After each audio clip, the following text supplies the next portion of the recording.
मुकेश अंबानी की इनकम का अंदाजा आप ऐसे लगा सकते हैं कि जब तक आप ये वीडियो देखेंगे तब तक मुकेश अंबानी 1,92,00,000 रुपए कमा चुके होंगे। अब यहाँ पर हर एक के जहन में यही सवाल आता है कि मुकेश अंबानी एशिया के सबसे अमीर आदमी तो हैं, लेकिन इन्होंने इतना सारा पैसा कमाया कैसे? 10,370 अरब रुपए। क्या है इनकी कमाई का असल जरिया जो इनको पूरे एशिया का अमीर तरीन इंसान बनाता है? और सबसे बढ़कर, जब एक भाई सोने के पानी से नहा रहा है तो वहीं दूसरे भाई का दिवालिया क्यों निकला हुआ है? आइए देखते हैं मुकेश अंबानी की सक्सेस स्टोरी की कुछ झलकियां। नाज़रीन, अगर आप इंडिया में रहते हैं तो चाहते हुए भी कोई ऐसा दिन नहीं गुजार सकते जिसमें आप मुकेश अंबानी को कोई प्रॉफिट ना दें। टेलीकॉम सेक्टर हो, पेट्रोलियम, क्रिकेट या रिटेल सेक्टर, मुकेश अंबानी की रिलायंस इंडस्ट्रीज हर जगह फैली हुई है और आपका दिन में मुकेश अंबानी के किसी न किसी बिजनेस से वास्ता पड़ता ही रहता है। लेकिन इस सब की शुरुआत मुकेश अंबानी ने खुद नहीं बल्कि उनके बाप धीरूभाई अंबानी ने की थी। 1950 में धीरूभाई अंबानी गुजरात से एक अच्छी जॉब के लिए यमन चले गए। उन्होंने 8 सालों तक इंपोर्ट एक्सपोर्ट के एक कारोबार में क्लर्क की नौकरी की और इस कारोबार को करीब से समझने की कोशिश की। 8 सालों के बाद 1958 में वो वापस इंडिया आए और इस बार उनके पास एक बिजनेस आइडिया मौजूद था। उन्होंने ट्रेडिंग बिजनेस स्टार्ट किया जिसे रिलायंस कमर्शियल कॉरपोरेशन का नाम दिया गया। शुरुआत में ये आरसीसी कंपनी सिर्फ स्पाइसेस यानी मसालों की ट्रेडिंग में इन्वॉल्व थी। वो इंडिया से मसाले खरीद कर उनको मिडिल ईस्ट और अफ्रीका में एक्सपोर्ट करते थे। क्योंकि 8 साल तक इंपोर्ट एक्सपोर्ट के काम से वाबस्ता रहने की वजह से धीरूभाई को इस बिजनेस का काफी एक्सपीरियंस था, इसीलिए देखते ही देखते कामयाबी की सीढ़ियां उनके लिए आसान बनती गईं। लेकिन धीरूभाई कुछ और भी करना चाहते थे। उन्होंने सोचा कि इंपोर्ट एक्सपोर्ट तो चल ही रही है, अब क्यों ना मैन्युफैक्चरिंग बिजनेस में कदम रखा जाए। 1966 में उन्होंने रिलायंस टेक्सटाइल्स के नाम से एक नई कंपनी लॉन्च कर दी। उस वक्त कॉटन पर इंडियन सरकार की तरफ से काफी सख्ती थी, जिसकी वजह से पूरी इंडियन टेक्सटाइल इंडस्ट्री में बहरान रचा हुआ था। इसी दौरान धीरूभाई अंबानी ने कॉटन के बजाय सिंथेटिक टेक्सटाइल्स का इस्तेमाल शुरू कर दिया, यानी केमिकल प्रोसेस के जरिए कपड़े बनाए जाने लगे, जिससे न सिर्फ वो सरकार की पॉलिसीज से बच गए बल्कि कपड़े सस्ते होने की वजह से मार्केट में ज्यादा फेमस भी हो रहे थे। धीरे धीरे रिलायंस इंडस्ट्रीज बढ़ती गई, बड़े बड़े इन्वेस्टर्स और आम पब्लिक भी इसमें इन्वेस्ट करने लगी। रिलायंस इंडस्ट्री इतनी कामयाबी हासिल कर चुकी थी कि 1987 में क्रिकेट वर्ल्ड कप का टाइटल स्पॉन्सर भी रिलायंस के पास ही था। अब यहाँ पर एक चैलेंज ये था कि धीरूभाई अंबानी को टेक्सटाइल इंडस्ट्री चलाने के लिए पेट्रोकेमिकल्स दूसरी इंडस्ट्रीज से खरीदने पड़ते थे, इसीलिए उन्होंने अपना पेट्रोकेमिकल बिजनेस स्टार्ट करने का इरादा कर लिया। इस तरह रिलायंस पेट्रोलियम इंडस्ट्री में भी उन्होंने कदम जमा लिए। 1986 में जब धीरूभाई अंबानी बीमार हुए तो उनके दोनों बेटे अनिल और मुकेश अंबानी बिजनेस में उनकी हेल्प करने लगे और जब तक धीरूभाई अंबानी जिंदा रहे दोनों बेटे उनके नीचे मिलकर काम करते थे।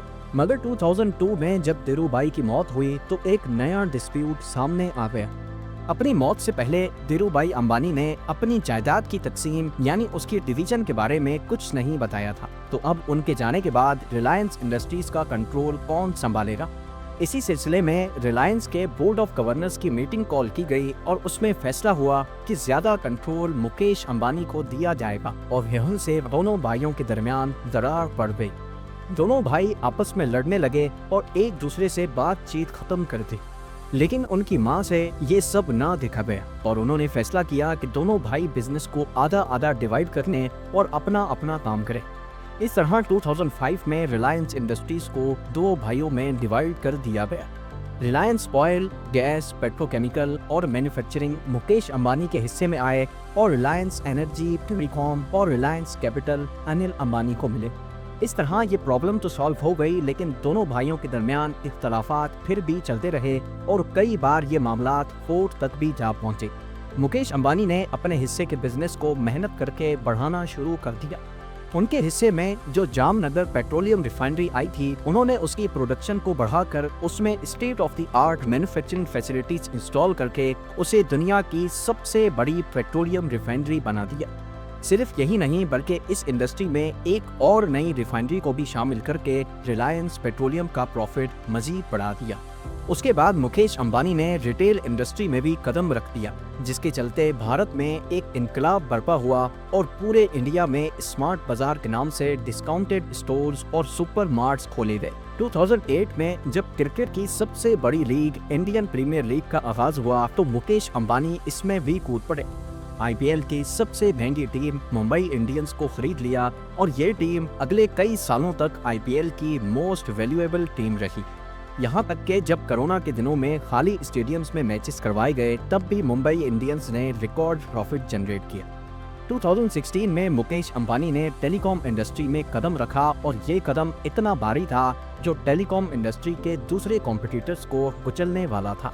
जियो के नाम से उन्होंने एक मोबाइल नेटवर्क लॉन्च किया जिसमें कॉल्स, डेटा और मैसेजेस को पब्लिक के लिए फ्री कर दिया गया। लोगों ने दूसरे नेटवर्क्स छोड़कर धड़ाधड़ जियो की सिम्स खरीदना शुरू कर दी क्योंकि यहाँ सब कुछ फ्री मिल रहा था। देखते ही देखते जियो के यूजर्स 450 मिलियन तक पहुंच गए और जियो ने जब 5G नेटवर्क लॉन्च किया तो यूजर्स की तादाद मजीद बढ़ गई। ये नेटवर्क अब 6G टेक्नोलॉजी पर भी दुनिया की बड़ी कंपनीज के साथ मिलकर काम कर रहा है।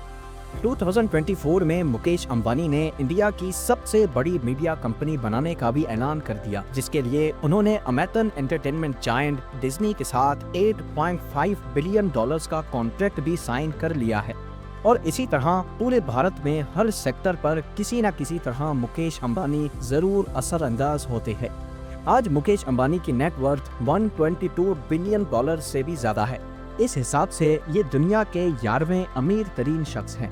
अगर इस लिस्ट में से अमेरिकन बिलियनर्स का नाम हटा दिया जाए तो मुकेश अंबानी पूरी दुनिया के दूसरे अमीर तरीन शख्स कहलाए जाएंगे। अब जाहिर है जब पैसे की रेल पेल इतनी ज्यादा हो तो खर्चे भी फिर इसी हिसाब से होते हैं। मुंबई में मौजूद मुकेश अंबानी का घर, जिसे एंटीरिया कहा जाता है, बहुत ही फेमस है। ये एक 27 फ्लोर की बिल्डिंग है जो 37,000 स्क्वायर मीटर्स पर मुश्तमिल है। इसके अंदर मंदिर, सैलून्स, स्पा, थिएटर, जिम्स और हेलीपैड वगैरह सब कुछ मौजूद है।